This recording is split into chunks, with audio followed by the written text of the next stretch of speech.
Hello, welcome to Earth Science. I'm going to go ahead and share my screen with you, and we're going to take a look at today's lesson. I'm going to get my video out of the way here. Let's go to the course modules. We're in the weather and climate module here, and we're going to scroll down to today, and we're going to look at understanding weather. This is today's lesson. So open up that lesson. The first thing you're going to see is that you have some bell work here. So go ahead and click on that bell work, open it up, and get that done. Pause my video while you do this, and then come back to me. You're just going to answer these questions in a reply to this post. Once you've done that, you'll be able to see the responses from your classmates, and you're going to reply to 2 of them, and then rejoin us on the lesson page. So pause me, get your bell work done, and come on back. All right, welcome back. Hopefully you got that bell work done. Today we're going to take a look at weather and learn about weather and weather maps. Make sure you complete all of the parts of the assignment, including the bell work, the notes, and the homework here. So let's take a look at the notes for understanding weather. I am probably going to have to move my navigation out of the way here. There we go. So grab whatever you take notes in on and with, and let's get started. Remember that when we go through these slides, I'm going to go through them a little bit more quickly than we would in class, but you can always pause the video, finish up a slide, and restart the video as you need to. So what is weather? Weather is what happens at a particular time. So what's going on right now? That's the weather. So the first thing we're going to look at is the water cycle, because we need to see how the water cycle actually affects our weather. So humidity is water vapor that's in the air. It's that kind of heavy feeling that you get in the air sometimes. Anytime we have a lot of water vapor in the air, it feels a little bit thicker. Warm air can hold more water vapor than cooler air can. And so the warmer the air, the more humid it can get. If you go down to like a tropical region, you're going to have a lot thicker air than if you go up to, say, the North Pole. So you need to be able to read graphs. This is a skill that you hopefully have learned in previous classes throughout your years ever since elementary school. How much water vapor can 30-degree air hold? And we're talking 30 degrees Celsius. So you come here, and then you've got the amount of water vapor up the side here. So 30 degrees Celsius can hold 30 grams per meters cubed. So take a look at this and see how much 10 degrees Celsius can hold.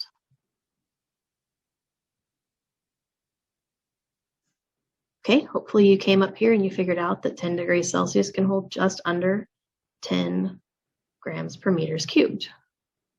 It's not always going to be the same number like that. When you get out here to 40, for example, you're all the way up here to 50 grams per meters cubed. It's kind of a logarithmic graph there. So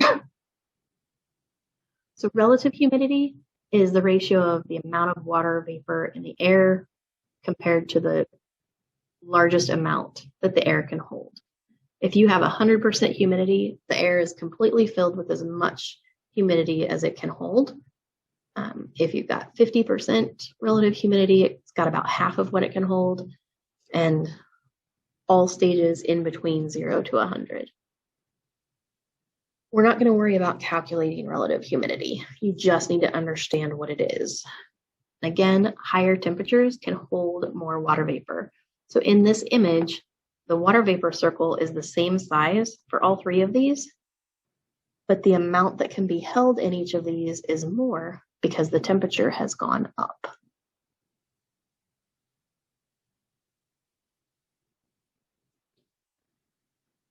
Dew points.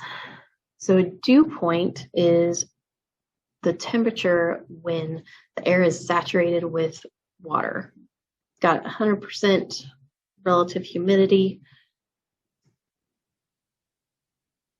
Anything that is below the dew point, you can have water droplets that form from the water vapor in the air. You can have condensation that happens when the air is saturated with water vapor.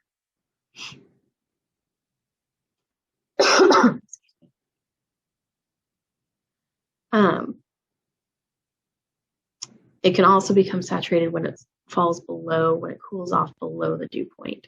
So dew is basically these little water droplets that form on things. Condensation is changing form from a gas to a liquid.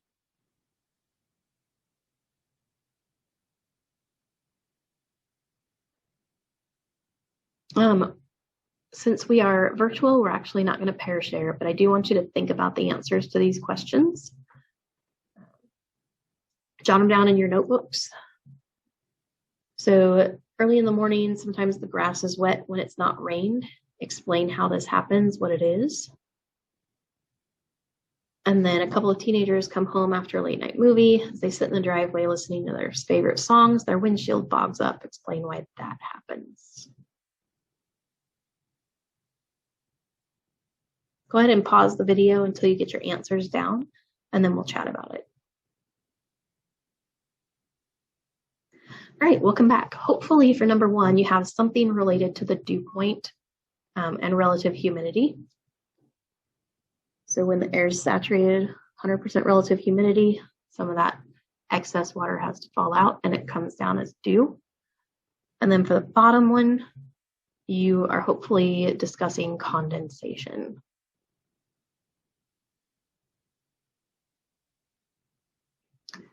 So how do clouds form?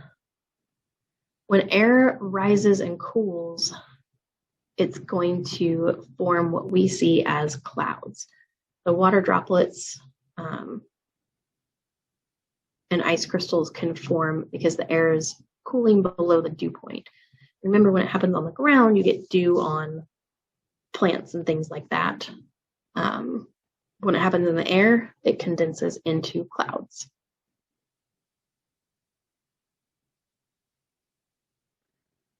So when we're above 0 degrees Celsius or the freezing point, 32 degrees Fahrenheit, you get water droplets that form when water condenses. When we're below the freezing point, you get ice crystals that form when water condenses.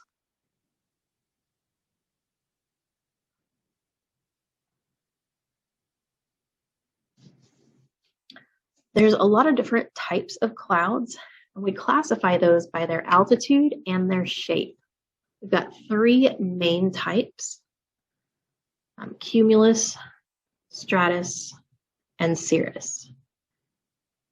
So those are the three main types of clouds. And then we have three altitude groups as well: low, middle, and high. Cirrus clouds are these kind of wispy. Cumulus kind of look like almost like cotton balls. And then you have stratus that are these large, they almost look fuzzy, like you wouldn't be able to tell it was a cloud unless you saw the edge.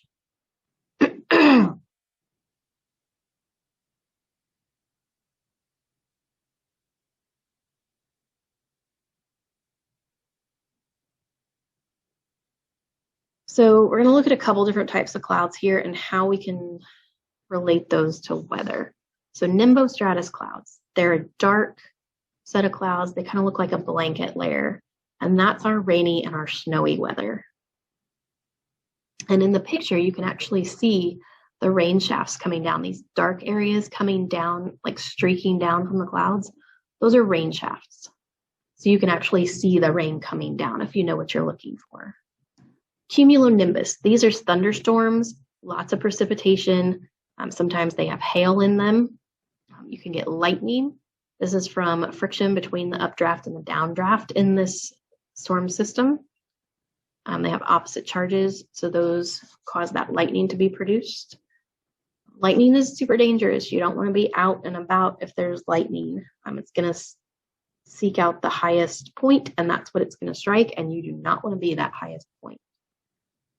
Water also attracts lightning, so you want to stay away from lakes, rivers, oceans. stay inside.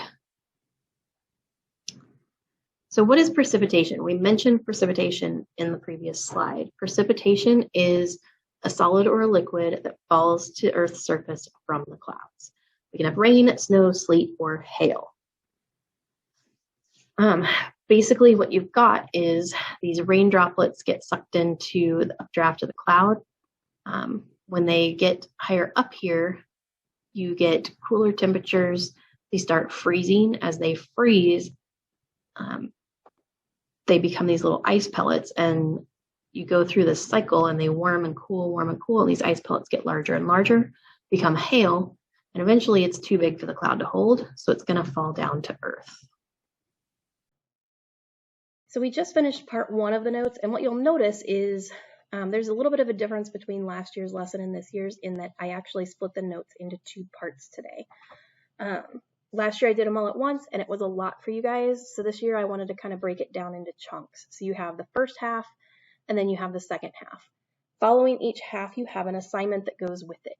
So part 1 notes and then part 1 assignment. Then you come back and do part 2 notes, part 2 assignment. Both assignments are set up the same way. You can access them from the lesson or the assignment section. So we're going to go in and I'm going to show you part 1, but know that part 2 is set up exactly the same. It's all of your same type of questions with multiple choice, multiple select, and the drop-down matching, but there are also 2 new types that we don't use very often. Fill in the blank, which is here.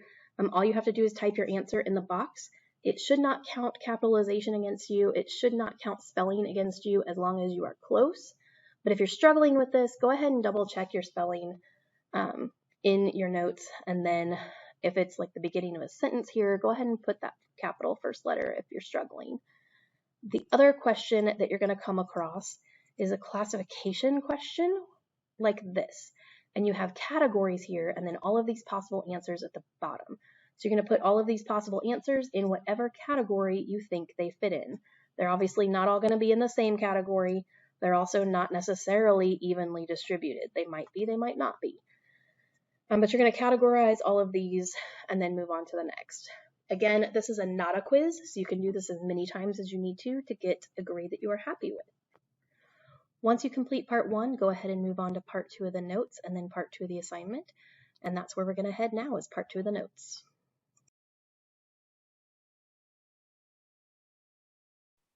It's a huge volume of air. It all has kind of a similar temperature and moisture content. You can have warm or cold. There's all kinds of different air masses that cause different weather patterns.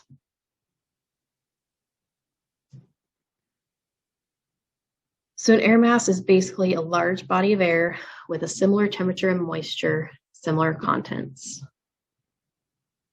So in the image here, you've got the warm air and the cold air separated by the jet stream here. And that's generally what's going to happen.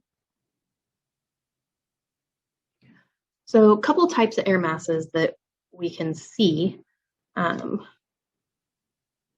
We've got maritime, we've got continental, we've got polar, we've got tropical. These are all different air masses. And you can see in this image several different air masses here. So each type of air mass is going to form over a specific region. Meteorologists tend to use 2-letter representations for different air masses. If it's coming over the ocean, for example, it's going to be maritime. It's going to form over water. The T, so M is for maritime. T means it's tropical, so it's coming from the south. MP means maritime polar, it's coming from the north. Continental means that it's forming over land. So CT is coming from the south, continental tropical. CP, continental polar, it's coming from the north.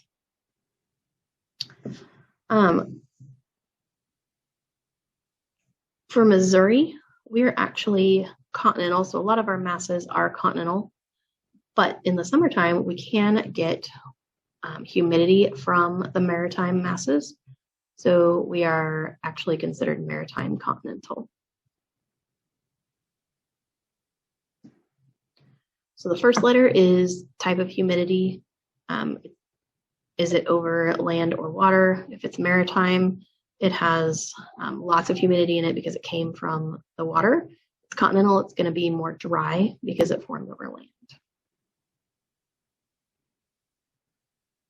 All right, so we're looking at a lot of different air masses in this image here.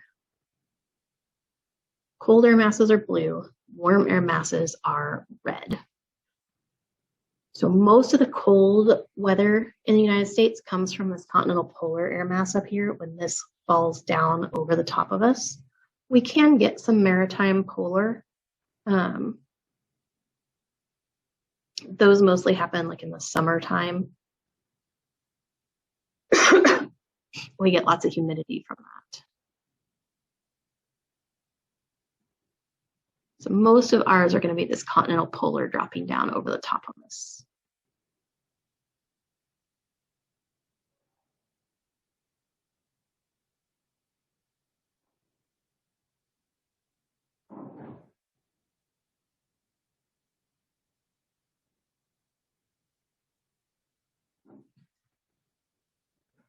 Maritime tropical air masses. These are usually from the south over the ocean. These are going to cause summer storms. Continental tropical will also cause our summer storms.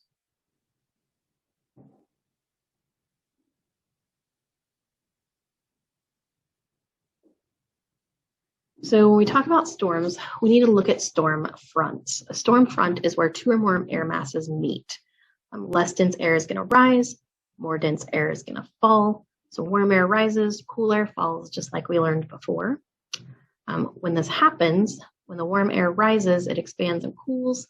It can create clouds, cause precipitation.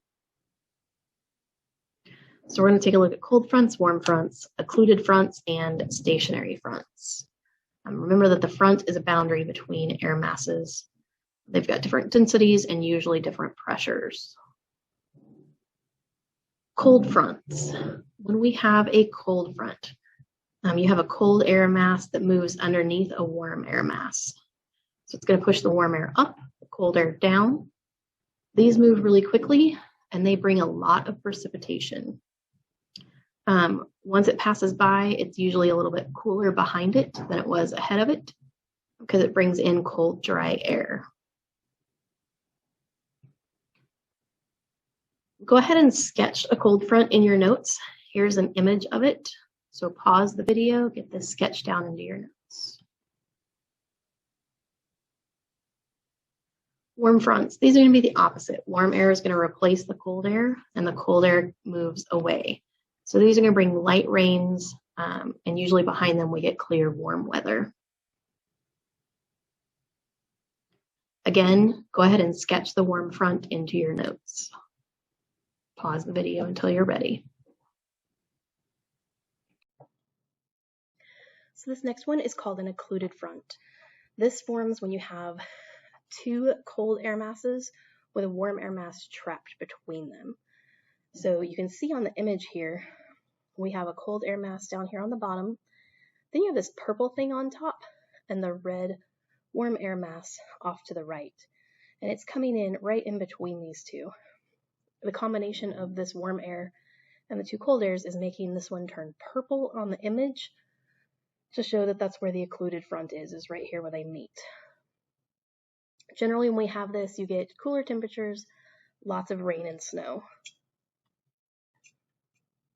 So warm air mass trapped between two cold air masses. This is what that's going to look like. So you have cold air moving out, everything's moving to the right. You have cold air moving out, then you have this warm air mass move in, and that would have caused your warm front. But then you have another cold air mass moving in again, and this cold air is moving a little bit faster than this warm front is, so it's pushing in. So you have the warm air mass pushing up over the cold air mass, pushing it away, but you also have this cold air mass pushing in underneath the warm air. So basically, you've got your air masses coming in like this, but this one goes up over the top, so it's squeezing that warm air up out the top and out of the way. Cold air, warm air in between. Again, go ahead and sketch this image so you can kind of keep it straight in your head. I think these make it a lot easier to see what we're talking about. Stationary fronts. These are a little bit trickier. So what happens here is you have your warm and your cold fronts, or your warm air mass and your cold air mass moving together, but neither one of them has enough energy to push the other one away. So on this one, you have basically a dashed line. It's red, blue, red, blue, red, blue. Red always has the circles, blue has the triangles. And remember that the direction they're pointing shows you the direction it's going. So you have your warm air moving up to the northwest, the cold air is moving down to the southeast, and they meet right here along this front line, and it just stalls out. They crash into each other, and normally when they crash into each other, one of them is going to push the other one out of the way. In this one, they crash into each other and they just stay there. They're stalled out right there, so they mix together. You have warm air and cold air, and it's all just hanging out there.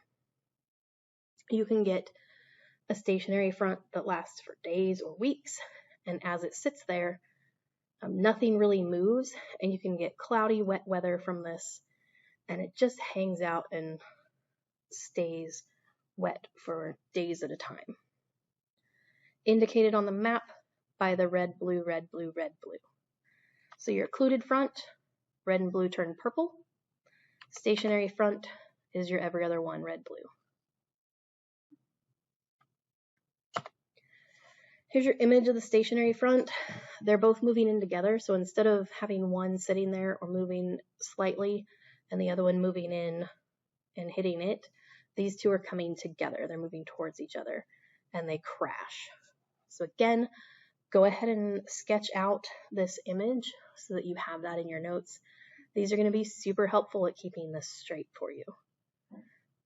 Be prepared to answer questions about these on the tests and possibly even see these images on the test. Air pressure. We've talked a little bit about air pressure when we talked about winds.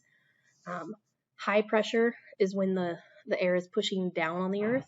Low pressure is when the air pushes away from the earth, up into the atmosphere. You get less and less pressure as you go up because you have less and less gravity pulling down. When you have high pressure, you're generally going to get sunshine and it's going to move clockwise. So all of your winds are going to move in a clockwise direction. And of course, this is in the northern hemisphere. Low air pressure, you're going to get kind of rainy temperature or rainy weather, and the winds are going to move counterclockwise. So they're going to turn the opposite direction. We talk about it kind of moving out away from the high pressure and in towards the low pressure. Low pressure sucks it in, high pressure pushes it out. And we call these high pressure systems or low pressure systems. And what these look like on the map, they're represented by these letters, the L's or the H's. So low pressure system, you have lower pressure in the center, wind blows in towards it. You get clouds, precipitation, and then you have this little sketch of the low pressure system moving counterclockwise in towards the center.